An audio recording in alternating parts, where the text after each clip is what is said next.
Boa tarde a todos. Sejam todos muito bem-vindos à nossa casa querida, à nossa casa amorosa. Todos que nos assistem pelas redes sociais, sejam muito bem-vindos. Nossa casa é uma casa nova, alegre, feliz, sempre de braços abertos. Vocês já repararam, né? A nossa terapia é a terapia do abraço. Ai, gente, tão gostoso. Sintam-se todos acolhidos pela nossa querida Joana. Enquanto Fabrício ainda não chegou. Enquanto Fabrício não chega, vamos aos nossos avisos. Vocês sabem que o nosso Instituto Mãos Unidas, está sendo construído. Está nos acabamentos, nos finalmente. E todos sabem, né, que essa fase é uma fase difícil, onerosa e muito trabalho. Então a gente pede mesmo, pede de coração aberto. Façam as doações, precisamos da ajuda de vocês. O nosso instituto se chama Instituto Mãos Unidas. Olha que lindo como está. Olha, é imenso. A oportunidade que nós vamos dar a essas famílias, eu acho que a gente ainda não tem a dimensão. Oi, meu querido. Seja bem-vindo, meu amor. Então, é verdade mesmo, a gente ainda não tem noção do que esse instituto vai dar de oportunidade de modificar a vida desses frequentadores. São pessoas carentes, não só carentes emocionalmente, mas carentes fisicamente, materialmente. É realmente muito gratificante ver quando conseguimos ajudar. É gratificante perceber a alegria deles. E com certeza eles estão sentindo falta, porque nós não estamos, né? Com certeza estão, porque eles mandam mensagens, estão com saudades, estão sentindo falta. E nós precisamos inaugurar o nosso instituto. Estamos precisando dos ar-condicionados que já compramos, estamos precisando pagar os boletos, as cadeiras, os quadros, enfim, sabe como eu falei, os acabamentos são muito caros. Muito fácil quando a gente vai na fase do tijolo e do cimento, mas depois, aí fica difícil. Então, vamos abrir os nossos corações, vamos ter certeza de que vamos fazer a diferença na vida dessas pessoas, na vida dessas crianças. Vocês acreditam, vai ter aula de computação, uma sala só com computadores, aula de jiu-jitsu, aula de inglês, aula de balé, e recebemos de doação uma cozinha fantástica com geladeira, fogão industrial e fornos para pães. Gente, que delícia! Vamos ter cursos para oferecer a eles. Cursos profissionalizantes. Por quê? Não nos interessa dar sempre o peixe. Precisamos ensinar a pescar, dar oportunidades que eles vivam por si, se sustentem. Porque até então, acreditem vocês, dando a cesta básica, mesmo assim, chega no meio do mês e acaba. E quando não acaba a comida, acaba o gás. Quando não acaba o gás, acaba o dinheiro para pagar a passagem para eles virem aqui.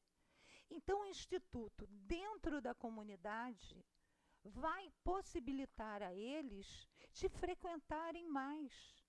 Nós temos chamada, nós temos a presença e se não tiver X% da presença, não recebem a cesta básica, porque nosso intuito não é só o material, mas também dar a eles todo um conteúdo de aprendizado, de instrução, de orientação sobre doenças, sobre direitos, enfim, toda palestra é levado a eles um conhecimento, uma oportunidade.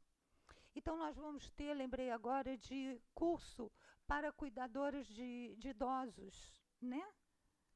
Enfim, milhões de oportunidades surgirão. Doem. Precisamos de vocês, precisamos das mãos unidas de todos nós. E nós temos lá embaixo, olha, os mimos, gente. Comprem, é a maneira da gente ajudar. É um presentinho, é uma lembrancinha. As canetinhas ainda não chegaram, né? Eu compro caneta de montão. Os tijolinhos e camisetas, cada uma mais linda do que a outra. Então, gente, abram os corações. Somos uma família. Somos uma família que, graças a Deus, podemos mais do que eles necessitados.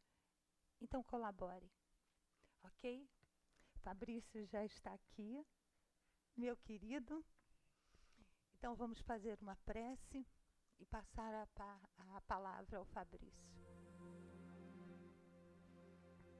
Mestre Jesus, amigo de todas as horas, aqui estamos, Senhor, diante de Ti, sedentos das Tuas bênçãos, da Tua luz. Abre os nossos corações, Mestre, para que consigamos compreender os Teus ensinamentos. E a Ti, Joana, agradecemos pela oportunidade dessa casa bendita que nos recebe, que nos acolhe.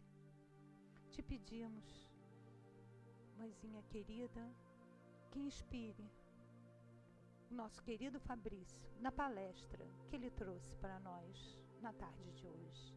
Graças a Deus.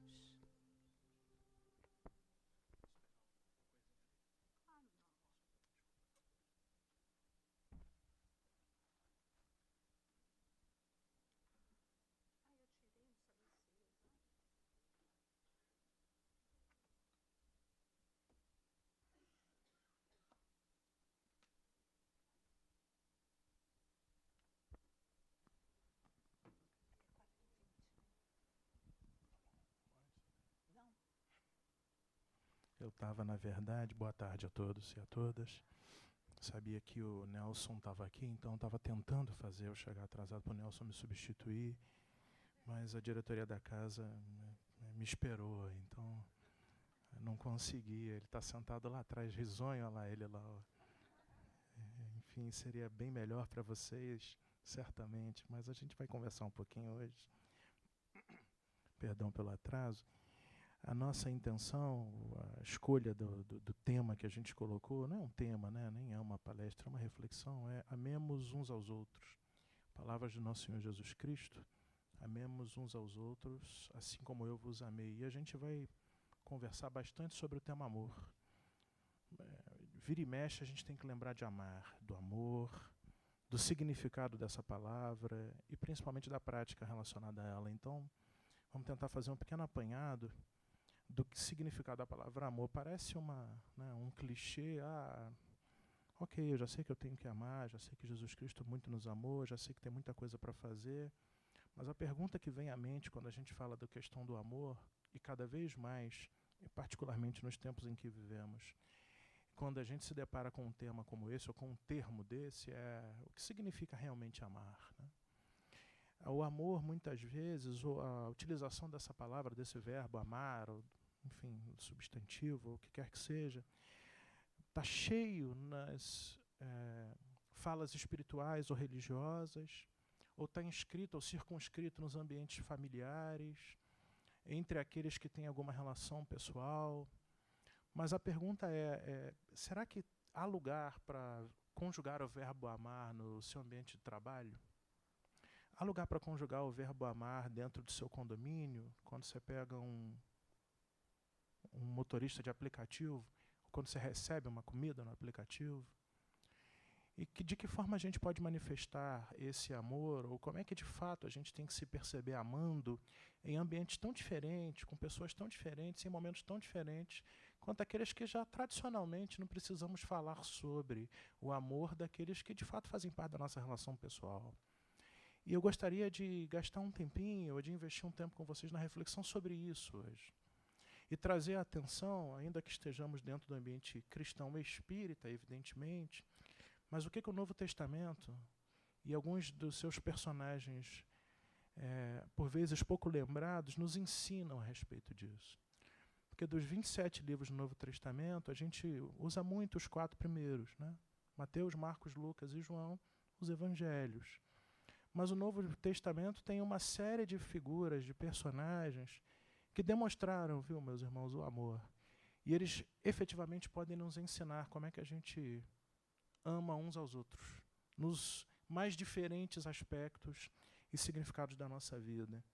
Ainda que a gente vá falar sobre um deles, particularmente hoje, a gente começa a nossa reflexão lembrando do nosso mais maravilhoso, perfeito e esplendoroso guia e modelo que Jesus nos deu, nosso Senhor Jesus Cristo, que falou em João capítulo 13, essas palavras com as quais a gente abriu a nossa fala. E a gente retoma a atenção no Evangelho de João, que é o evangelho que melhor descreveu as cenas finais da vida encarnada de Jesus. Os outros evangelhos falam sobre isso, mas o evangelista João, por questões muito particulares, que não trataremos aqui, gastou bastante tinta narrando detalhes da vida de Jesus. E o capítulo 13 de João narra a cena onde Jesus estava naquela sala, chamada Cenáculo, naquela cidade, Jerusalém, na última semana de vida dele. Na realidade, é o início da descrição do que acontece nos últimos dias de Jesus encarnado. Em João, no capítulo 13, a gente vê a descrição, nos versículos 1 em diante, da sala que Jesus manda preparar, e a celebração que Jesus vai para Jerusalém para celebrar é Páscoa, e ele utiliza essa simbologia da Páscoa, que tem todo um significado judaico, mas traz à luz a simbologia do Cordeiro Pascal e do momento da libertação divina, porque Páscoa é uma celebração da vitória e da liberdade do povo de Deus, vitória de Deus, da morte e da escravidão. Isso é o significado de Páscoa para os judeus. E Jesus traz essa atenção para si, como ele sendo o símbolo da celebração, o símbolo da vitória, e ele sendo a libertação da escravidão, não mais de um povo sobre outro povo, mas da escravidão sobre a matéria, da escravidão sobre o pecado, ou da escravidão sobre tudo de ruim que assola a humanidade. Mas é interessante que ele faz alguns atos muito simbólicos. Um deles, naquela noite, é reunido o colégio apostolar ali naquela sala que ele mandou preparar, se cingir de uma toalha ao redor da região da cintura, o que era um ato de servos, recolher cada apóstolo e lavar seus pés. Isso era inaceitável para uma pessoa judia que estava organizando a reunião, e muito menos para aqueles apóstolos, inaceitável que o Mestre Jesus fizesse um ato desse, mas ele fez. E ele fez porque ele amava muito aqueles apóstolos e queria aproveitar os últimos momentos para dar as últimas orientações. E nesse caso a orientação era: seja humilde. E logo em seguida, depois que Pedro resolve, não vai lavar meu pé, mas vai, aquela tensão, e Jesus então o orienta, o adverte, e a coisa acontece. Em algum ponto ele reconhece que haveria alguém ali que, confuso, equivocado, ia vender Jesus por algumas moedas de prata. Isso é anunciado, esse apóstolo sai da sala, Jesus termina a sua celebração e logo em seguida ele começa a dar mais instruções. Isso está bem descrito no capítulo 13 do Evangelho de João, para os apóstolos lá reunidos. Ele aproveitava a última oportunidade, ainda encarnado, para dar orientações importantes a eles. E é verdade que Jesus já tinha falado diversas vezes que daqui a muito pouco tempo ele não estaria mais junto com eles, os apóstolos, pelo menos não fisicamente encarnado. Eles ou não entenderam ou não aceitaram essa fala de Jesus. Mas Jesus seguia dando orientações. E era muito importante, muitíssimo importante, que Jesus aproveitasse esse momento para falar isso novamente, porque no fundo, meus irmãos, Jesus ele era a união, o ponto de união do colégio apostolar. Você vai lembrar que algum tempo antes a gente vê alguns dos apóstolos de Jesus brigando quem sentaria à minha direita, quem sentaria à sua esquerda, não é isso? Lá quando Jesus vai ao lago de Genezaré e fala, nós vamos implantar o reino de Deus, eles pensam, mas o reino de Deus aqui, numa cidade tão pequena como Cafarnaum. A visão dos apóstolos até aquele momento ainda era uma visão muito pequena do grandioso significado do que era o ministério de Jesus. E Jesus era a união do colégio apostolar. Jesus tinha boas razões para se preocupar com a sua morte física, porque eles sentiriam a dor, o pesar e a falta de Jesus como jamais provavelmente tinham sentido a falta e a dor de alguém. E certamente, Jesus em Mateus 24 tinha falado, isso é o sermão profético, um pouquinho antes, que os seus seguidores, os seus discípulos, seriam pessoas odiadas por todas as nações. Em Mateus capítulo 24, mais à frente, Jesus ainda falava que por causa do aumento do que é contra a lei, o amor da maioria se esfriaria. Agora imagina naquele colégio apostolar, naquele momento, sem a presença de Jesus, o que poderia acontecer. Então era importante que ele aproveitasse os últimos momentos para fazer algumas coisas muito, muito importantes. E uma dessas coisas é o que lemos em João, capítulo 13, versículos 34 e 35. Após a refeição, após as orientações lá naquela sala, Jesus fala assim, dou-vos um novo mandamento. Eu leio a Bíblia de Jerusalém, em João, capítulo 13, versículo 34. Um novo mandamento vos dou, que vos ameis uns aos outros, e aqui a novidade, como eu vos amei. A novidade, porque se você for em Levítico, no capítulo 13, todo judeu tinha como ordem da lei mosaica amar uns aos outros, assim como Deus havia os amado. Mas a novidade que Jesus fala naquela sala e para todos nós é que o amor agora tinha um novo modelo. Ele, Jesus Cristo. Amai-vos uns aos outros como eu vos amei. Amai-vos também uns aos outros, enfatiza Jesus. E aí Jesus segue falando o que muito nos interessa. Nisto reconhecerão todos que sois meus discípulos, se tiverdes amor uns pelos outros. Poucas palavras, mas de enorme profundidade. Na realidade, o amor naquele momento não era só um imperativo da lei. O amor naquele momento também não era só uma obrigação judicial, ou até uma obrigação daquele povo, daquela etnia. Mas o amor era um sinal de reconhecimento dos cristãos. Isso, Jesus Cristo fala de amor no capítulo 13, 14 e 15, 20 vezes. A última noite de Jesus vivo, ele fala de amor 20 vezes.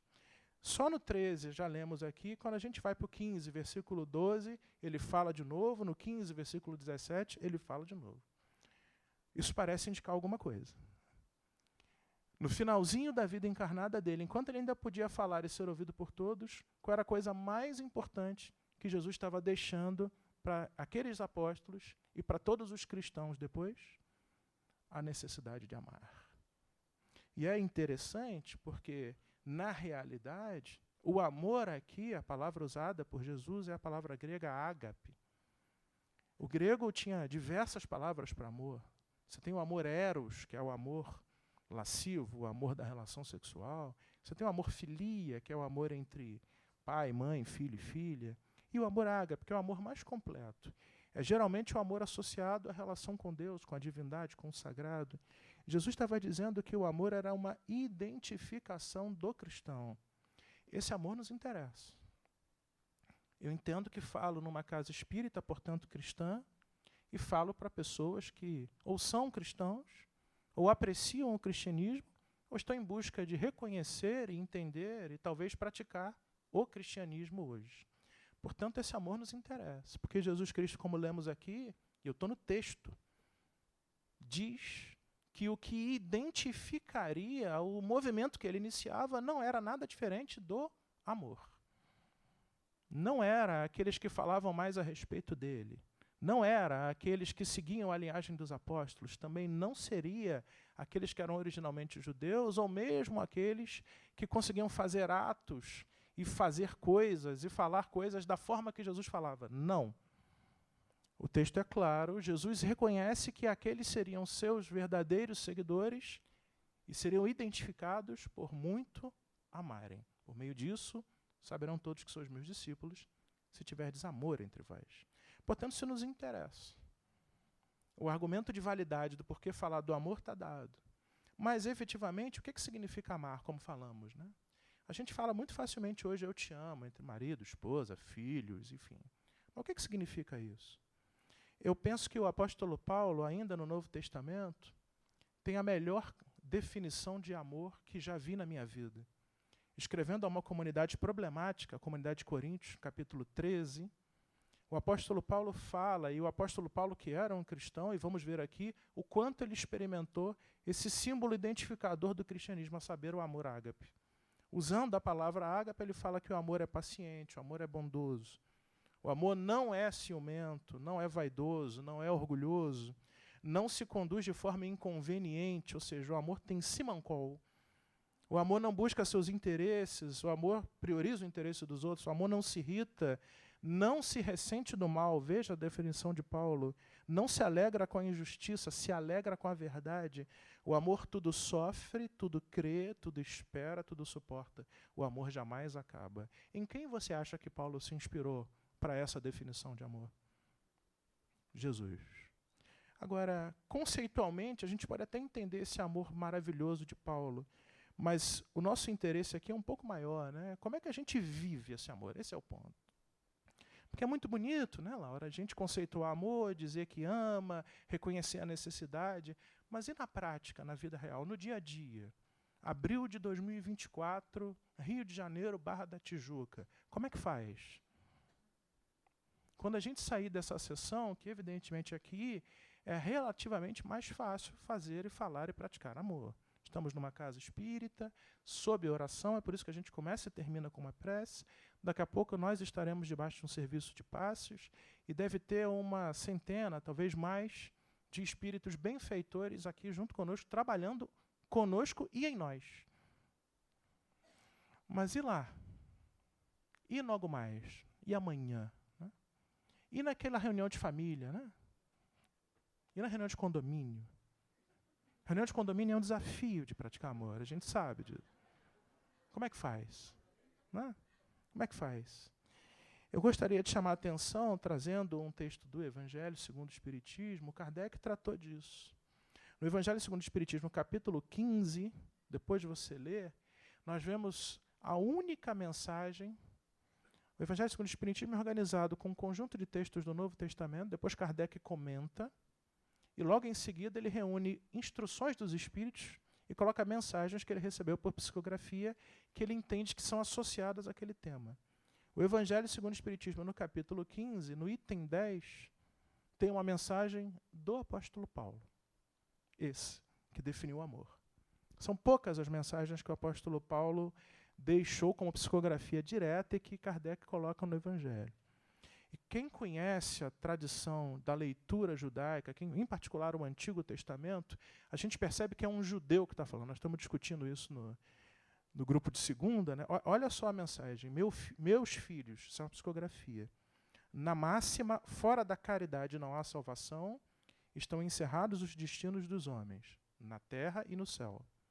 Na terra, porque à sombra desse estandarte, eles viverão em paz. No céu, porque os que houverem praticado a caridade acharão graças diante do Senhor. Isso é típico do linguajar judaico do Antigo Testamento, veterotestamentário. Essa divisa, a caridade, é o facho celeste, a luminosa coluna, olha a coluna lá do Êxodo, que guia o homem no deserto da vida, encaminhando para a terra da promessa. Isso é Paulo. Isso é Paulo, indiscutivelmente.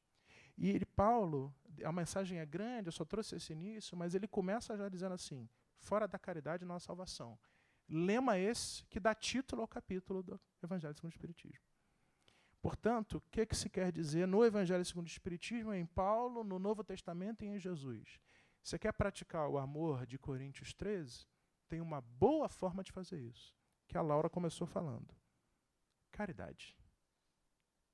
A caridade nada mais é, meus irmãos, do que o movimento do amor em ação prática. Você até pode exercer amor sem praticar caridade, efetivamente. Mas é impossível ser caridoso sem ser minimamente, ainda minimamente, consciente de que você está fazendo um ato de amor. A caridade tem um conjunto amplo de significados e de práticas. Então, ser caridoso, uma das formas de caridade, nesse capítulo isso é bem trabalhado, a caridade material e a caridade não material, uma das formas a Laura começou falando aqui. O Instituto Mãos Unidas e todo o trabalho das casas espíritas, o esforço de recuperar dignidade, de trabalhar desigualdades, de sustentar ausências, isso é caridade na prática, evidentemente. E não é natural ainda, não é mesmo, alguém pegar do seu patrimônio, alguém pegar do seu dinheiro, dos seus recursos e voluntariamente dar para o outro, de graça. Quando sabemos que não é fácil acumular patrimônio na nossa sociedade atual, muito menos no nosso país. E que, eventualmente, há outras instituições ou pessoas que serão obrigadas a fazer isso, inclusive obrigadas por lei. Então, a sociedade é construída numa tentativa de amparar-nos, mas ela não consegue fazer isso efetivamente para todos. Em algum momento, somos convidados a sermos caridosos. E a caridade é, sim, uma das formas fundamentais de você demonstrar o amor em movimento. Mas o que é caridade? E como é que a gente efetivamente consegue fazer isso? É só doando dinheiro no Mãos Unidas? Ou tempo? Ou alguma coisa? Como é que é esse amor em movimento, né? Será que o Novo Testamento, de novo, e agora mergulhando já na segunda e grande parte da nossa fala, tem algum exemplo de alguém que pode nos ajudar a fazer isso da forma que Paulo definiu lá em Coríntios 13?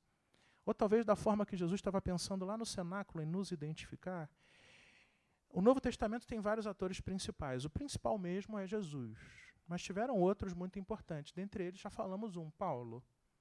Dos 27 livros do Novo Testamento, pelo menos 14 têm a atribuição de terem sido inscritos ou ditados por Paulo. 13 mais Hebreus, cuja a autoria é questionada, mas Emmanuel falou que é de Paulo e eu estou com Emmanuel. Mas os especialistas têm dificuldade. Foi o único que ele escreveu, inclusive, de próprio punho, e ninguém diz que é dele. Enfim, Paulo é muito importante, mas eu gosto também dos atores coadjuvantes. E agora vamos falar de um deles. O que não deixa de ser um ato de reconhecimento, o que é um ato de amor. Eu vou para o livro de Atos, pouco lido e pouco falado por nós, a maioria das vezes, mas lembrando de uma figura que demonstrou de diversas formas. A gente vai fazer um sobrevoo aqui sobre alguns detalhes da vida de um desses atores coadjuvantes, chamado Barnabé. Já ouviu falar dele? Barnabé. Gravem isso, nós vamos falar um pouco sobre ele hoje, em Atos dos Apóstolos. Mateus, Marcos, Lucas, João são os evangelhos, logo depois o livro de Atos, que também foi escrito por Lucas, o último evangelista. Na verdade, Lucas e Atos eram um livro só, mas depois eles foram divididos por questões que não vêm ao caso. Em Atos, no capítulo 4, Atos narra basicamente o início do que a gente chama de igreja primitiva, ou congregação cristã. É o início do movimento cristão pós-Jesus. Os evangelhos se focam em Jesus, Jesus desencarna, depois ele aparece, fala com diversas pessoas, tem 5 discursos, depois ele vai embora, ele deixa de aparecer fisicamente, e aí os apóstolos seguem, há algumas narrativas, e o Atos dos Apóstolos é como é que eles se organizam nesse período complexo, difícil, que é quando Jesus não estava mais como ele prometeu em João 13. E aí, em Atos, no capítulo 4, eu vou lembrar desse cidadãozinho aqui, chamado Barnabé, com todo respeito, como é que ele aparece. A congregação que existia, aqui chamada de igreja, da tradução do grego eclesia, que é uma comunidade, isso aqui é uma igreja. Qualquer grupo reunido para algo em nome de alguém é uma igreja. Era em Jerusalém, evidentemente. Eles ainda estavam por lá e os apóstolos estavam lá. Olha o que está dizendo em 4:34. Não havia entre eles necessitado algum. Curioso, né? De fato, os que possuíam terrenos ou casas, vendendo-os, traziam os valores das vendas e os depunham sob os pés dos apóstolos. Distribuía-se então a cada um segundo a sua necessidade. Olha o movimento do amor em ação na comunidade cristã do primeiro século. Prática do amor em movimento. Mas aí no 36, Atos 4:36, está assim: José, a quem os apóstolos deram o cognome de Barnabé, que quer dizer filho da consolação, Consolação é a palavra paracletos, que é identificada na fala de Jesus em João. Eu vos enviarei um novo consolador. Lembra disso? É a mesma palavra. Barnabé é identificado filho do paracletos, filho do consolador. O judeu é muito literal. Ele usa essas expressões literais, ele não fala iluminado, ele fala filho da luz. Ele era filho da consolação. Olha quem era Barnabé. Era levita, originário de Chipre, sendo proprietário de um campo, vendeu, trouxe o dinheiro e depositou no pé dos apóstolos. É assim que começa a descrição desse ator coadjuvante, Barnabé. Era um amor em movimento, a começar, porque ele era de Chipre, tinha recursos, significativos, provavelmente recursos, e ele se aproxima da comunidade de Jerusalém, doando seus bens, porque ele entendia que aquilo fazia parte do movimento de Cristo. Quando ele escutou falar do que Jesus falou, o amor vai estar entre nós e nós nos identificaremos, ele entendeu, eu não posso ser rico e o meu irmão judeu aqui de Jerusalém não tem nada, ser miserável, então eu vou dividir com ele. Conhecemos então Barnabé, o filho da consolação, aquele que se aproximou Cipriano da congregação em Jerusalém, sendo caridoso. Mas a história segue, se a gente for em Atos no capítulo 9, no versículo 26, tem um interlúdio entre Atos 4 e Atos 9, acontece que chega um determinado cidadão naquelas terras, viu, Laura? O nome dele é Saulo. É o ator principal. Só que naquela época, se você pegar Atos 9:1, está dizendo assim, Saulo, respirando ameaças de morte contra os discípulos do Senhor, dirigiu-se. Era assim que Saulo era identificado por Lucas. Respirando ameaças de morte. Saulo era complicado. Ele era um fariseu, judaizante. O movimento de Jesus era uma ameaça ao movimento de Moisés. Saulo queria matar todo mundo, assim como fez com Estevão. E lá pelas tantas, ele é encontrado, ele vai para Damasco, naquela estrada. Ele tem um contato com o Senhor Jesus, ele muda completamente a cabeça e a vida dele. Ele vai para o deserto, fica algum tempo, o mesmo deserto que ele escreveu lá no item 10 do Evangelho segundo o Espiritismo. Depois ele retorna e ele se torna cristão. E ele volta para Jerusalém, para encontrar essa comunidade, onde estava lá Barnabé, onde estavam os outros, pós-Jesus. E aí a gente vê o seguinte, em Atos capítulo 9, versículo 26, como é que foi a receptividade. Imagine os discípulos, os apóstolos reunidos em Jerusalém, aí chega Saulo, o ex-perseguidor de cristãos. E ele queria entrar e bater um papo com Pedro, com Tomé, com Tiago. Cabe ressaltar que Saulo, sendo cristão, já tinha sido abandonado pelo pai, só pelo fato de se tornar cristão. Nem o pai queria falar com ele. Por todos os seus amigos e por todos os seus apoiadores anteriores, incluindo particularmente os membros do Sinédrio, alguns dos quais queriam matá-lo também. E ele foi querer bater um papo com os apóstolos na igreja de Jerusalém. Atos capítulo 9, versículo 26, mostra o que aconteceu. Tendo chegado a Jerusalém, tentava, isso é Saulo, associar-se aos discípulos. Mas todos tinham medo dele, não acreditando que fossem de fato discípulos. É óbvio. Imagina hoje um membro da autoridade palestina chegando de uma sinagoga lá em Israel falando assim, tudo bem, virei judeu. Deixa eu participar da reunião de vocês. O rolo da Torá, eu quero... O que vocês acham que seria a reação natural? Então os apóstolos falaram, porque imagina, bateu a porta, Saulo querendo entrar, quem é? É Saulo. Tira ele daqui. Então, Barnabé tornou-o consigo, levou-o aos apóstolos e contou-lhes como, no caminho, Saulo vira o Senhor, o qual lhe dirigiu a palavra, e com que intrepidez, lá em Damasco, falara do nome de Jesus. Ou seja, o que Barnabé fez? Barnabé afiançou a entrada de Saulo, Paulo, na comunidade de cristãos em Jerusalém. Se não fosse Barnabé, a menos que houvesse uma interferência espiritual que não sabemos aqui, mas se não fosse Barnabé, Saulo não entrava. Batida na porta, quem é? Barnabé. O filho da consolação, pode entrar, filho. Eu estou com Saulo. O quê? Não. Está comigo. Pode deixar. Olha, aconteceu alguma coisa que vocês não sabem. Então este homem, que era nosso perseguidor, se converteu e agora virou nosso apoiador. Não sei se vocês lembram, não sei se ele falou isso, mas cabe a reflexão. Quando Jesus estava lá no cenáculo, ele falou que a gente tinha que amar Todos. E a gente tem que amar Saulo também. Ele errou, mas ele pode ter se arrependido. A gente não é identificado como amando-nos uns aos outros? A questão aqui é, no amor em movimento, no que a gente está querendo construir, Barnabé, era aquele que dava oportunidade. Era aquele que, quando ouvia alguém se aproximar, ele reconhecia. Lembra que o amor tudo suporta, tudo crê? O amor não se compraz com um engano, mas acredita nas pessoas. Será que a gente, no amor em movimento hoje, acreditamos nas pessoas? A gente acolhe as pessoas? Isso é caridade, isso é amor em movimento, isso é identificação de cristão. E não, Laura, aquele assistido já... Quarta vez que vem aqui, não tem jeito. O amor, tudo espera e tudo sofre.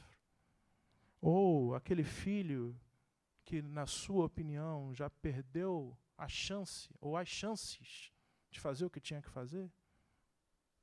Ou aquele marido que tanto desviou-se e você acha que não tem mais jeito. Ou aquela esposa. Ou aquele colega trabalhador da casa espírita, do seu departamento. Ou aquele dirigente espírita que você já não aguenta mais. Lembre-se de que Jesus nos diz que o amor, ágape, e Paulo nos orienta, tudo espera.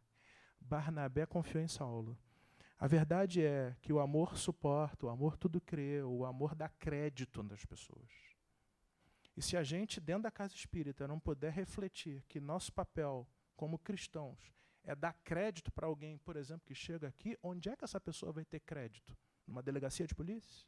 Ou num tribunal? Aliás, o que somos, né?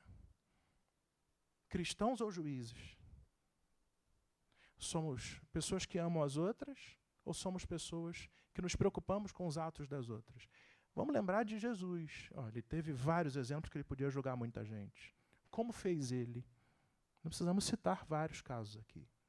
O fato é que Barnabé, o nosso querido ator coadjuvante, tudo sofria, tudo cria e tudo esperava. E graças a Barnabé, Saulo entrou no colégio apostolar.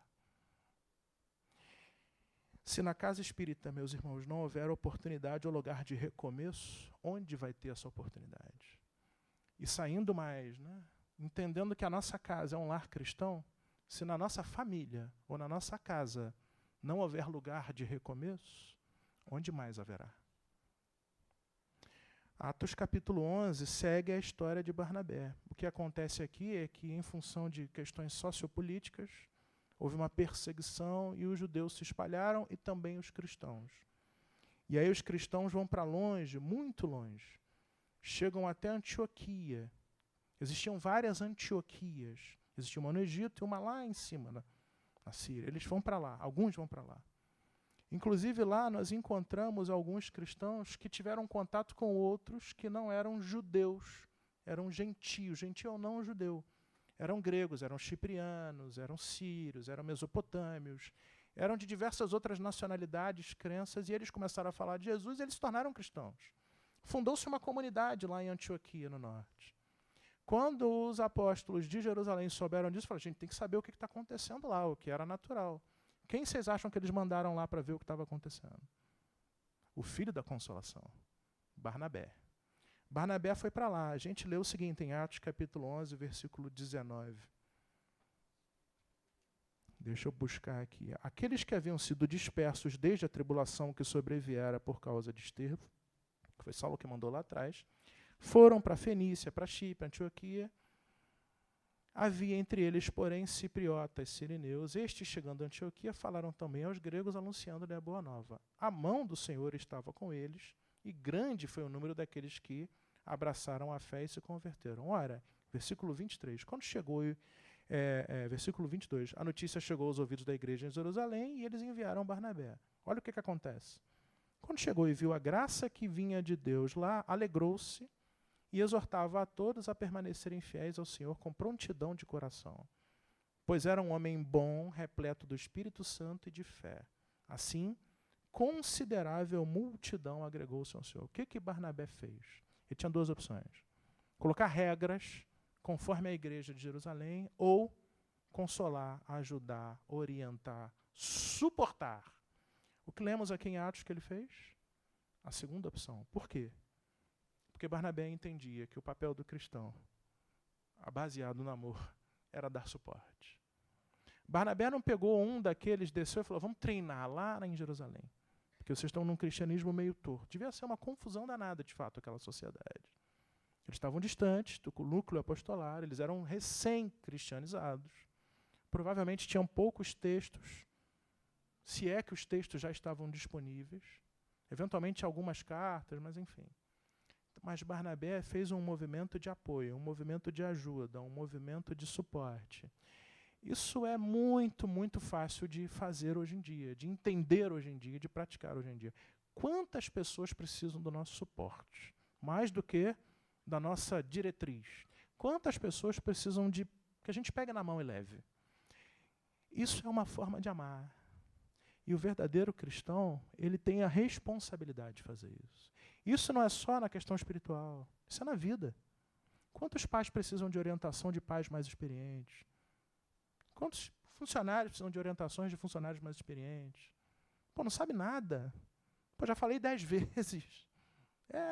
O amor tudo crê, tudo suporta, tudo espera, não leva em conta o dano, não fica encolerizado. Vocês estão entendendo a amplitude do amor de Cristo no ágape, lá no João 13 e em Coríntios 13?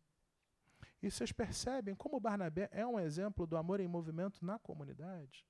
Aliás, se a gente olhar o 22 e 24 do 11, a gente vê que ele, Barnabé, provavelmente suportou-os com recursos. Com recursos financeiros. Recursos que ele já não tinha, mas ele deu um jeito de conseguir. O amor em movimento entende que a expansão do cristianismo naquela época era obrigação. E Barnabé deu um exemplo disso. O amor cuida. Quando você pega o 11:25, diz assim, Barnabé percebeu que aquela comunidade precisava de ajuda. E ele foi atrás de uma pessoa para levar para lá. Sabe quem foi que ele buscou para levar para lá, Laura? Paulo. Sabe por quê? Sabe que com Paulo lá em Jerusalém, ele começou a tentar falar, ele foi rechaçado pelos judeus em Jerusalém. Claro, ninguém acreditou que Paulo tinha sido convertido. Ele foi expulso para Damasco. Depois ele foi para Tarso. Aí quando Barnabé entendeu que naquela comunidade lá em Antioquia precisava de ajuda, o que ele foi? Deixa eu ir atrás de Paulo, meu amigo. 10 anos se passaram entre a conversão de Paulo e esse momento. 10 anos. Ele chegou e foi falar com Paulo e trouxe Paulo para aquela comunidade. E a gente vê que Paulo mergulhou firme. Se você pegar o Atos capítulo 11, versículo 25, eu só não vou ler para não ficar mais tarde, a gente vai ver que há um movimento de missianismo, de missionarismo, de viagem. Aqui a gente tem apontado a primeira viagem missionária de Paulo. Eles resolvem sair de Antioquia e ir para lá. Só tem um detalhe. Se você pegar o texto assim, partiu Barnabé para Tarso à procura de Paulo, de lá foi para Antioquia, e logo depois eles foram fazer uma viagem.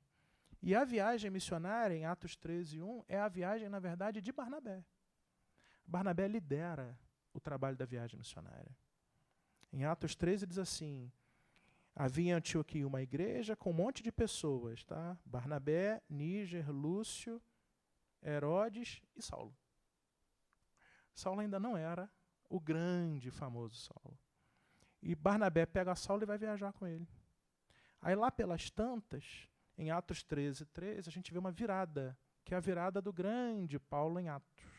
Paulo começa a falar, já está completamente transformado e cristianizado, ele começa a cristianizar todo mundo daquela região, da Ásia Menor. O que Barnabé faz? Fica com ciúmes, fala, olha só, abre teu olho, hein? Fui eu que te levei para o colégio apostolar, eu abri a porta para você, lembra daquela noite? Fui eu que te trouxe. É isso que Barnabé faz? Quando a gente pega Atos capítulo 3, sabe o que Barnabé faz? Dá um passo para trás e fala, vai, Saulo, a voz é tua. Por quê? O amor não se gaba, o amor não se enfuna, o amor não fica encolerizado. O amor é capaz de perceber quando o outro tem que brilhar para a gente deixar o outro brilhar. Isso é caridade, ágape, amor cristão. O amor num casal não gera competição porque eu ganho mais, porque eu sou mais importante, porque eu sou melhor. O amor na relação íntima quer que o outro brilhe, tanto quanto ou mais do que esse possível, não é? O amor entre irmãos não vê um irmão melhor, outro pior e fica com ciúme ou com inveja. O amor não é ciumento. Então Barnabé não era ciumento. Então quando ele percebeu que Paulo tinha o ministério da palavra, ele deixou Paulo seguir. E a nossa história termina, é o último, em Atos capítulo 15, do 36 ao 40, que acontece um fato muito estranho. Barnabé, depois que Paulo já era Paulo, Barnabé vai encontrá-lo numa cidade, Paulo resolve fazer o seguinte: Barnabé, a gente tem que voltar para esses lugares que a gente fundou, essas comunidades todas que a gente fundou aqui na Ásia Menor, para ver como é que eles estão. E aí Barnabé fala: tudo bem, eu vou levar João Marcos comigo e a gente vai. Só que Paulo falou assim: não vai levar não. Porque João Marcos já tinha sido convidado por Paulo para ir para um lugar, ele foi, no meio do caminho ele desistiu. Ficou com medo. E abandonou eles mesmo. E aí Barnabé: mas Paulo, o amor não dá uma outra chance? Mas Paulo, eu não investi tanto em você, agora a gente tem que investir no João Marcos. Você não vai querer levar? E Paulo não. Atos capítulo 15, versículos 36 a 40, esse talvez valha a pena ler. Só para ver o que aconteceu. Em resumo, o pau quebrou. Houve uma conversa séria, uma briga, uma contenda entre Paulo e Barnabé. O que significa, meus irmãos, que o amor não acontece só em tempos de paz ou em momentos felizes. Em 15:39 diz assim: a irritação tornou-se tal, estou lendo Atos capítulo 15, versículo 39, que está na sua Bíblia, na conversa entre Paulo e Barnabé. A irritação tornou-se tal que eles se separaram um do outro. Barnabé, tomando João Marcos consigo, foi para Chipre. Ele era chipriano, voltou para casa. Barnabé voltou para casa. Enquanto Paulo escolheu Silas, que era um outro colaborador, e partiu fazendo a viagem de volta. O que isso significa? Que mesmo diante de crises, o amor se posiciona. Amar significa falar para os outros coisas que eles precisam ouvir, ainda que não sejam meigas. A forma de falar não precisa ser violenta, mas a gente é obrigado a falar. Quem ama, cuida, não é assim, Laura? Quem ama, fala. Jesus fez isso o tempo todo com os apóstolos. Pedro, que isso, Pedro? Devolve a espada à tua bainha. Que isso? Você vai pegar a espada e matar? Eu não falei que eu vou ser preso? Aqueles que lutarem pela espada, padecerão pela espada, Pedro.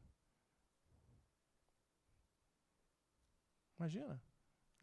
Aliás, Pedro era reincidente em não ouvir Jesus. E nem por isso.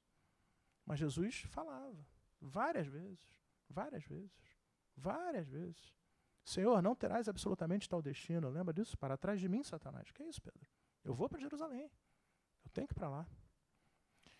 O amor, meus irmãos, é corajoso diante de crises. O amor mantém a coerência de propósito. E mesmo diante de pessoas que amam muito, não deixa de pontuar o que é necessário. Ele se mantém firme, mas ele ajuda. Isso tudo é o amor. Então, a gente, finalizando aqui a longa trajetória de Barnabé, a tradição, os evangelhos não falam, o Novo Testamento não fala, mas a tradição reconhece ou aponta que Barnabé morreu apedrejado em Roma por uma perseguição daqueles que queriam matar cristãos lá. Esse foi o fim de Barnabé. Fim material. Porque certamente ele fez e faz parte daqueles grandes espíritos em cujo amor no coração se encontra assim como deveria se encontrar no nosso, e que cuida de nós. E assim como ele cuidou do início de Paulo, olha só, imagina o que esse espírito está fazendo no meio dos cristãos. Mas para a gente ser cristão, o que temos que ter? Amor. Mas esse amor da vida prática, esse amor da realidade, esse amor da mesa de trabalho, esse amor do Uber, esse amor da casa espírita, esse amor da conversa crítica na família, esse amor da reunião de condomínio. É o amor real. É o amor que Jesus Cristo se sentaria do nosso lado e falaria assim: parabéns, muito bem. Eu te identifico como meu seguidor agora. Agora eu vi. Agora eu vi. Não é o amor fala, é o amor atitude. a final da história, e para a gente 4h20, né, Laura, o finalzinho. A gente pode se lembrar, voltando... É curioso, só para falar um detalhe, né, na história de Paulo, Paulo foi contra João Marcos e Barnabé. Quando a gente pega a carta de Paulo a Timóteo, segunda parte de Paulo a Timóteo, no capítulo 4, Paulo está no finalzinho da vida dele, finalzinho. E ele descreve que ele foi abandonado por todo mundo. Ó, me deixaram aqui, tal, fulano, ciclano, Lucas me deixou aqui sozinho, não sei o que, mas aí... E ele manda uma carta para Timóteo. Falou, Timóteo, vem aqui que eu estou precisando de ajuda. E traz contigo o João Marcos. Aquele. Que graças a Barnabé tinha se tornado um discípulo de Jesus a ponto de escrever o nosso evangelho de Marcos. Foi esse que Paulo disse, não traz não. Então a gente entende o que é o amor, na real. Qual é o movimento que se espera do cristão, na prática. E que tipo de reflexão a gente pode fazer em cada aspecto da nossa vida, com cada pessoa com quem convivemos, para a real prática do ágape. Para concluir, talvez a gente possa só pensar no seguinte, né? Que é o convite que a gente pode fazer, olhando para essa trajetória bonita, né? A trajetória de Barnabé. E tem vários outros. Tá? A gente só pegou um exemplo de um... Para mim, como ator coadjuvante, ele merecia o Oscar, né, Laura? Agora, a pergunta é, né? E aqui fica uma reflexão que ao preparar essa conversa nossa eu fiz, né? Quem são os Barnabés da minha vida? Porque existem, viu? Porque Jesus Cristo disse, nunca vos abandonarei. E Jesus Cristo não precisa, ele faz, tá? Mas ele não precisa atuar diretamente sempre. Então ele manda uma Laura na minha vida para me ajudar. Ele manda um Nelson na minha vida para me ajudar. E vários outros. Que, porque me amam, só pelo fato de eu existir, suportam, perdoam, orientam, falam, cuidam, não se encolerizam, não levam em conta o meu dano. Quer uma, só para despersonalizar desses dois irmãos que eu citei, que são meus amigos, ali, ó, Joana de Ângeles, que é responsável em grande medida por eu e nós estarmos aqui. Mesmo eu sendo reincidente na prática criminosa do desamor nas minhas encarnações, certamente. Mas ela me ama tanto, mas tanto, mas tanto, que ela não leva em conta. E você certamente talvez identifique na sua vida algum Barnabé, alguém que te amou e que te ama e que sempre dá um jeitinho de demonstrar o amor de Cristo para você. Sabe o que você faz? Quando você sair depois da prece, manda um WhatsApp para ele ou para ela. Fala assim, ó, eu escutei falar de um tal de Barnabé e a pessoa que falou, o garoto lá, disse que eu tinha que reconhecer e agradecer. Então estou te agradecendo. Provavelmente ela não vai entender nada de quem é Barnabé. Mas aí depois você explica. Amanhã você liga e fala, deixa eu te explicar. Agradeça aqueles que te amam. Porque isso é Jesus operando no coração das pessoas, divinizando esses corações e nos ajudando a ter amor. Eu sou muito grato a vários. E a segunda reflexão é, claro, nós somos Barnabé na vida de quem? Porque isso, sim, nos identificará como cristãos. A quem suportamos? A quem cuidamos? Ou de quem cuidamos? Né? Quem é que pode olhar para a gente e falar assim, não, eu, mesmo tendo feito tudo o que fiz, eu vou lá falar com ele. Lembre-se, o amor é paciente, é bondoso, não é vaidoso, não é ciumento, não é orgulhoso. O amor tudo sofre, tudo crê, tudo espera e tudo suporta. Esse amor de Paulo, de Barnabé, de Jesus, esse amor da prática. Então, que a gente consiga, meus amigos e irmãos, nos amar uns aos outros, como traço identificador e caracterizador dos verdadeiros cristãos. E como os cristãos, que a gente transborde de amor. É um exercício, mas certamente a gente vai conseguir chegar lá. Muita paz a todos e boa tarde.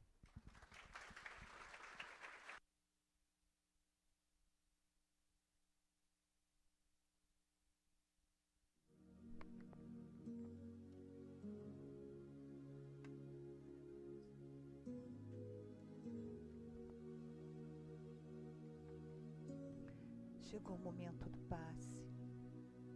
É um momento só nosso. É um momento de introspecção. De olharmos para dentro de nós. e abrirmos os nossos corações para essa espiritualidade bendita que nos acolhe, que nos orienta. Pedimos aos médiuns que se coloquem em posição.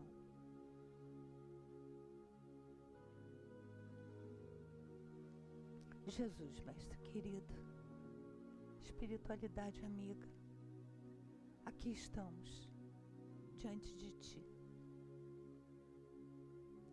Te pedimos, Senhor, que as nossas dúvidas sejam esclarecidas, que o nosso amor seja revigorado, que possamos seguir em frente, enfrentando os nossos desafios, pois temos a Ti, Mestre.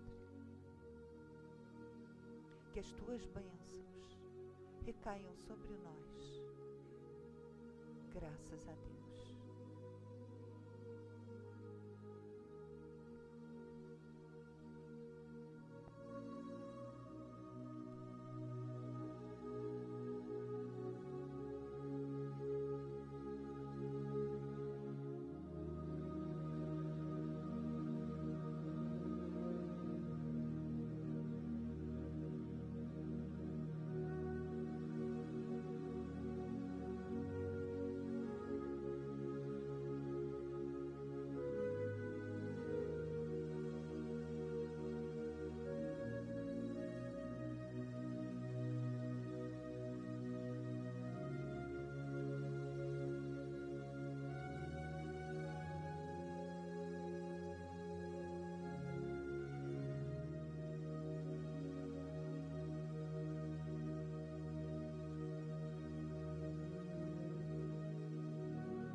espiritualidade amiga. Agradecidos estamos por todas as bênçãos recebidas, pelo teu amor que pulsa em nossas veias, pela tua luz que ilumina os nossos corações. Que possamos, Senhor, ter em mente a nossa missão como cristãos, de levar a todos que cruzarem o nosso caminho a tua paz, a tua serenidade, a tua conduta de ética, de moral, levar os teus ensinamentos, Mestre, para que possamos plantar a semente de um mundo melhor. Que possamos, Senhor, ser os verdadeiros cristãos, trabalhando a caridade ao próximo, o amor, aquele que não conhecemos, aquele que podemos dar um pouco de dignidade, de respeito. Enfim, Mestre, que estes teus ensinamentos iluminem o nosso caminho nas nossas melhores escolhas,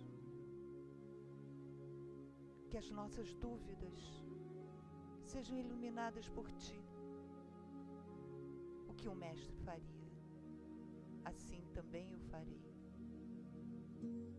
E, Senhor, que o Teu amor, que a Tua luz ilumine aqueles que ainda se encontram na escuridão,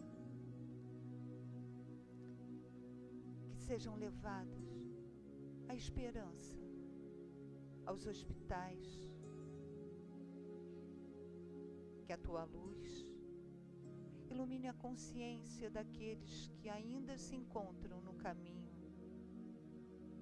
do erro, da drogadição, do equívoco.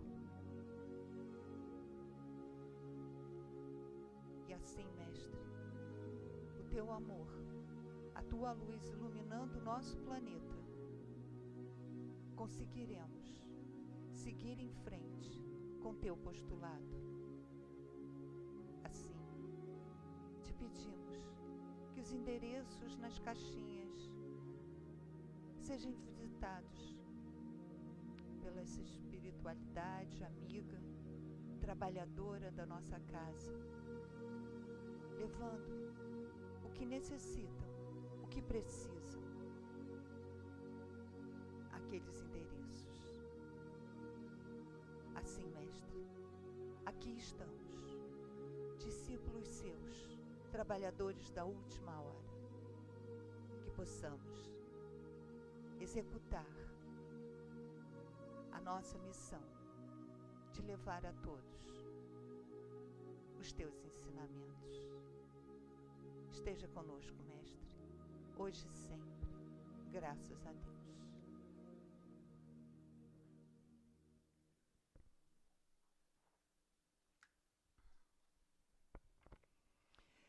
Então, meus queridos, falamos tanto de amor, de caridade. Pedimos mais uma vez, nos ajudem a terminar o nosso instituto para, de braços abertos, receber aqueles que tanto necessitam da luz, do amor, da atenção, do aprendizado, da instrução, das cestas básicas. Sim, eles precisam. É a oportunidade de darmos a eles os médicos, as receitas, os remédios, a palavra amiga. É um trabalho maravilhoso. Candidate-se. Venham trabalhar conosco no Instituto Mãos Unidas. E aí nós vamos ver como o bem, fazer o bem, faz bem primeiro a nós e depois aos outros. Uma ótima tarde a todos. Quem precisar de atendimento fraterno, fique no salão e continuem com os trabalhos e com os cursos da casa. Ótima tarde a todos.